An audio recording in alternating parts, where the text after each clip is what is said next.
Kita dari bawah semua ya, seluruh anggota menghendaki terbuka. Ya, kita menghendaki terbuka karena lebih banyak kemungkinan keterwakilan.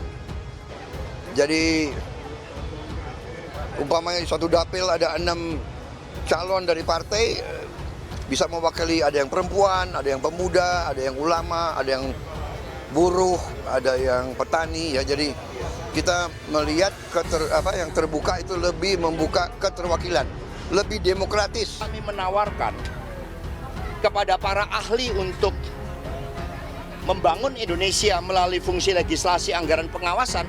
Banyak yang mengatakan biayanya tidak sanggup. Juangan menawarkan suatu wacana untuk mari kita berpikir ulang dalam jalannya demokrasi kita. Diskursus inilah yang menyehatkan demokrasi. Masalah apapun yang diputuskan oleh MK, kami taat asas karena sekali lagi PDI Perjuangan bukan pihak yang memiliki legal standing. PDI Perjuangan sangat menjaga peraturan dan konstitusi yang ada. Jadi kalau memang kemudian judiciary yang adanya judiciary review yang akan kemudian mengusulkan proporsional tertutup, ya silakan saja bagaimana MK memutuskan. Toh kemarin-kemarin juga proporsional tertutup PDI Perjuangan juga mengikuti hal tersebut. Jadi kita ikuti apa yang akan menjadi keputusan dari MK itu. Sehingga kita melihat bahwa undang-undang ini yang kita uji itu bertentangan dengan pasal 1 ayat 1 Undang-Undang Dasar 45, yaitu bentuk negara kesatuan kita, di mana seharusnya pemilu itu menguatkan bentuk negara kesatuan, bukan hanya kedaulatan rakyat yang kita lulukan, tapi bangunan negara kita juga harus diperkuat. Baik.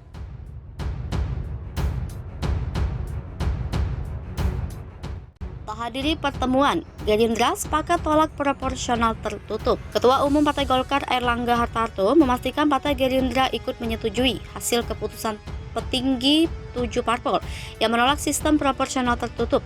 Meski Ketum Gerindra Prabowo Subianto dan jajarannya tidak hadir dalam pertemuan 7 Ketua Umum dan elit parpol di Hotel Dharma Wangsa, Jakarta Selatan, Minggu 8 Januari 2023.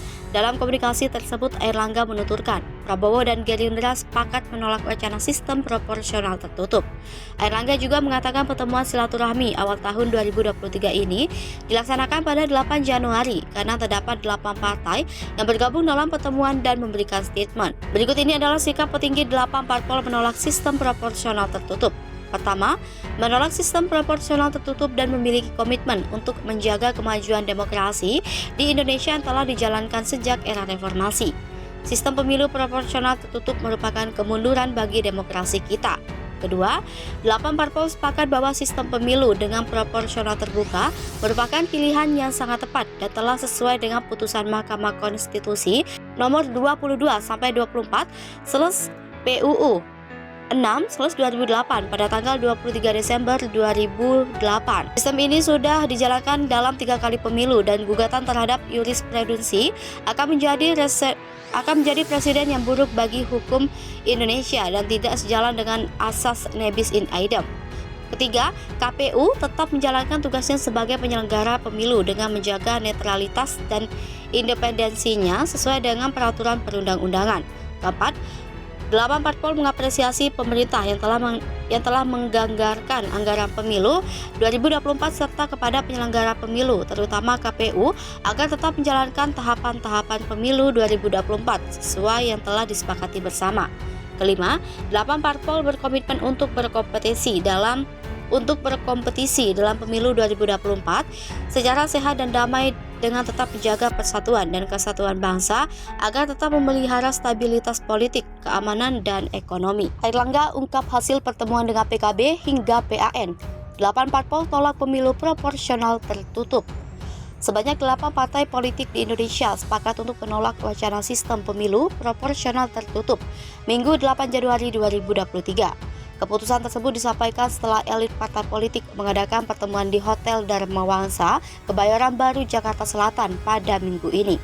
Adapun para elit parpol yang hadir, Ketua Umum Partai Golkar Airlangga Hartarto, Ketua Umum PAM Zulkifli Hasan, Ketua Umum PKB Muhaimin Iskandar, Ketua Umum Partai Demokrat Agus Harimurti Yudhoyono, Presiden PKS Ahmad Saiku, Kemudian, Wakil Ketua Umum PPP Amir Uskara, Sekjen Partai Nasdem Johnny G. Plate, dan Wakil Ketua Umum Partai Nasdem Ahmad Ali. Sementara itu, dari pihak Gerindra tak menghadiri pertemuan, tapi sudah berkomunikasi dengan sejumlah elit parpol dan menyatakan sikapnya.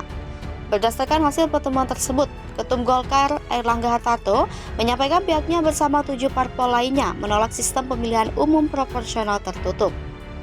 Menurut Airlangga, 8 parpol yang sepakat ini memiliki komitmen untuk menjaga kemajuan demokrasi di Indonesia yang telah dijalankan sejak era reformasi. Kemudian Airlangga menyebut sistem pemilu dengan proporsional terbuka merupakan pilihan tepat dan telah sesuai dengan putusan Mahkamah Konstitusi pada 23 Desember 2008.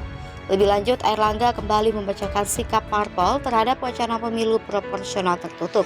Sebelumnya, Ketua KPU Hashim Asy'ari menyebut ada kemungkinan pemilu 2024 menggunakan sistem proporsional tertutup. Dia mengatakan aturan terkait sistem pemilihan sedang disidangkan di MK.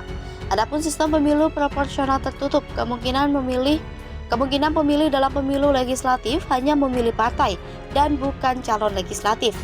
Sistem itu berbeda dengan proporsional terbuka yang saat ini berlaku, di mana masyarakat bisa memilih para kandidat calon legislatif, dilansir Kompas TV. Ketua Umum Partai Gerindra Prabowo Subianto mengatakan partainya mendukung sistem proporsional terbuka dalam pemilihan umum atau pemilu 2024. Prabowo Subianto menilai sistem yang telah diterapkan saat ini lebih demokratis. Prabowo Subianto menjelaskan melalui sistem proporsional terbuka, kemungkinan dalam satu partai di satu daerah, pemilih memiliki 6 calon legislatif dengan latar belakang yang berbeda-beda. Ada yang mewakili pemuda, ulama, buruh, hingga petani. Namun bila sistem proporsional tertutup, kata Prabowo, hanya partai politik yang menentukan siapa kader yang ditunjuk menjadi caleg. Prabowo kerahkan kader Gerindra bantu warga terdampak banjir Jawa Tengah. Partai Gerindra menyalurkan bantuan sembako kebutuhan pokok ke sejumlah titik terdampak banjir di wilayah Jawa Tengah, Minggu 8 Januari 2023. Sejumlah titik itu antara lain Desa Trimulyo, Kecamatan Genuk, Kota Semarang, Desa Perempelan, Kecamatan Sayung, Kabupaten Demak, dan Desa Tanjung Karang, Kecamatan Jati, Kabupaten Kudus, serta Desa Gadudero, Kecamatan Sukolilo, Kabupaten Pati. Sekretaris Jenderal Partai Gerindra Ahmad Muzani menjelaskan, penyaluran bantuan 15.000 paket sembako ini adalah bagian dari arahan Ketua Umum Partai Gerindra Prabowo Subianto agar kader-kadernya turun ke bawah membantu masyarakat yang terkena musibah.